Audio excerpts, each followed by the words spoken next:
Everyone नमस्कार जय जगन्नाथ। चलतु आज देखा कंचा कदलीर पिठो भजार रेसिपी जोटा कि आपण पखाड़ सहित खाइबे खाइपारे आउ गरम भात डाली सहित खाइपारे आपण चॉइस हिसाब से आपण जहाँ सहित खाइपारे किंतु खाइबा को बहुत ही टेस्ट लगे।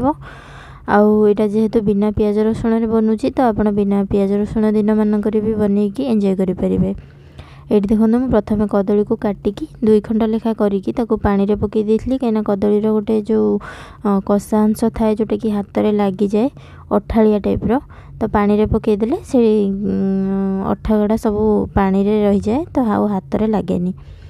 ये देखो तापर तार चोपा को मुझे छड़े नहीं जाऊँगी सब कदलीर चोपा को छड़े सारी सेमती पानी रे रखी ना कला हो बाहर रखिले तापर ये माने जो सेप्र आप चाहिए काटिपारे। यहाँ तावा भजा जेहेतु करी तो टिके बड़ बड़ काटी स्लाइस कर देइछि 2 खंड करिकी पिठो पई। देखो मो अरुआ चाउल को बतुरी नहीं जाइली बतुरी जाइछि भलसे आम देदेबा ए अरुआ चाउल।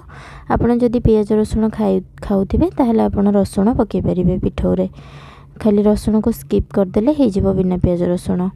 ये जीरा धनिया आमर हलदी आउ टिके अदा सुखिला लंका देकी पिठौटा बाटी नहीं गली। ये कड़ाई रे मुझे दे तेल रिफाइन तेल आपण पियाज रसुण खाऊले सोरिष तेल रे करें जेहेतु मु बिना पियाज रसुण रे बनाऊँगी तो मुझे रिफाइन तेल नहीं। ये तेलटा ताती गला आम मुझे जो पिठौटा बनई से लुण दे नी से लुण देदेली किसी भी मु पाउडर मसला यूज करी कहीं जेहेतु मु बिना पियाज रसुण बनाऊँगी।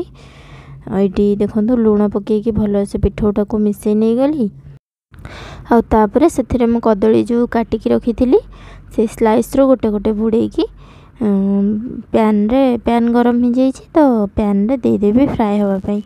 यहाँ को आम सालो फ्राए करवा बहुत ही कम तेल देकी फ्राए करवा। माने आपण जो पिठौटा बनई से ना बेसी मोटा हम ना बेसी पतला हम जमती गोटे माने पतला लेयर रो कोटिंग हो पारुथिबो हमर कदली उपरे आपण पानी दे सारी गोटे स्पून बुड़ेकी देखिए जदि स्पून उपरे कोटिंग आसी जाउची ताहले आपण से माने आउ पानी देबेनी से हिसाब रे आपण कंसिस्टेंसी रखिबे बैटर रो।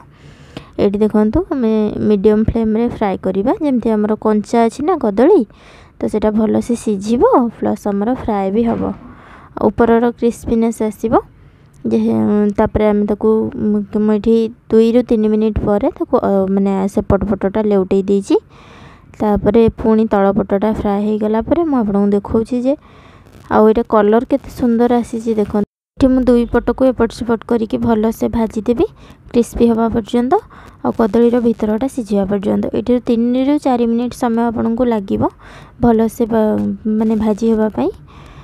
रेसिपी निश्चय आपण घरे ट्राए करंतु बिना पियाज रसुण दिन मानक भी आपण बनईकरी खातु। जदि आपन को रेसिपी भल लगुच मो चैनल को निश्चय विजिट करंतु आहुरी अनेक रेसिपी देखंतु और मो चैनल को सब्सक्राइब कर दियंतु वीडियो को गोटे लाइक शेयर और कमेंट कर दियंतु जे आपन को रेसिपी केमिति लागिला। जदि भी आपन केबे भी मो रेसिपी ट्राए करूछंती ताले निश्चय मते कमेंट रे जणांतु।